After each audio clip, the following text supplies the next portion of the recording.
அஸ்ஸலாமு அலைக்கும். இன்றைக்கி இப்போ வாங்கின மீனை ஆக்குறம்மா. சின்ன மீன் தான். கொஞ்சம் 1 கிலோ 100 வாங்கினேன். அந்த மீன் கொஞ்சம் ஒரு 300 போல் விற்கும். தாளித்து தாளிப்புக்கு கடுகு, கருவேப்பிலையில் பூண்டு, வெந்தயம், தக்காளி பழம் எல்லாம் போட்டு தாளிக்கிறேன். தாளித்து ஊற்றுறேன்.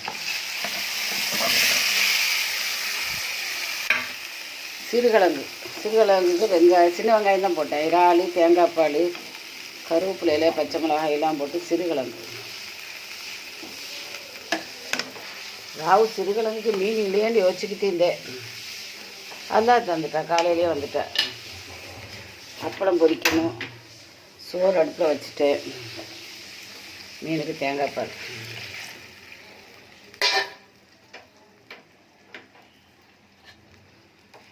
நல்லா கொதிக்க விடக்கூடாது. ஏன்னா இந்த மீன்லாம் கொஞ்சம் இதுன்றும். சிறுகிழங்கு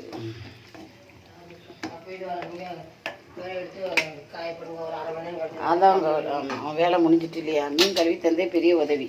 நான் வாங்கிட்டு கொஞ்சம் மலைச்சிக்கிட்டு இருந்தேன். அப்பளம் அந்த மீன் அதே கவரை கூட விசில் அடிக்கிறேன். அந்த கவரை தூக்கி கொடுத்துரு. மீன் கவரை தார அதை தூக்கி கொடுத்துரு டக்குண்டு.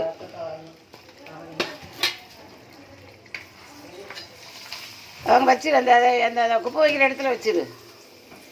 மீன் கூட இறால் குழம்புலாம் போயிடணும். அப்பளம், மீன், சிறுகிழங்கு, சோறு. நீள் போட்டுக்கிறிய வேலையை தினமாக இடிக்கிறேன். யூடியூப் எடுத்துக்கிட்டிக்கிறேன். நீ போயிட்டு வா போ.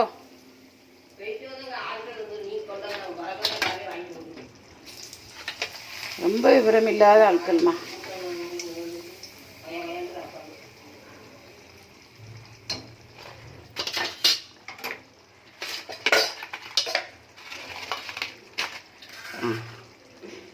அப்பளம், மீன், சிறுகிழங்கு இந்த எண்ணெயில் பொரிச்சேன். சோறு. இன்றைக்குள்ள சாப்பாட்டு முடிஞ்ச வெங்காயம் மட்டும் உரிக்கணும். திங்கிற நேரம் பார்த்துட்டு லைக் பண்ணுங்கள், ஷேர் பண்ணுங்கள், சப்ஸ்கிரைப் பண்ணுங்கள். அஸ்ஸலாமு அலைக்கும் வரஹ்மத்துல்லாஹி வபரகாத்துஹு. வைக்கிறேன்.